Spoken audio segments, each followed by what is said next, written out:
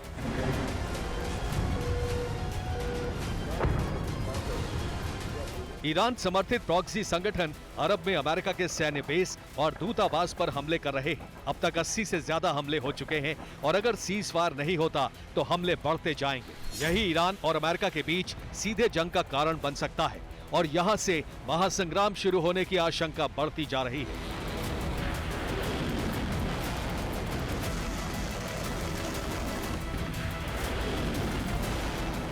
Bureau report, TV9 Bharatvarsh.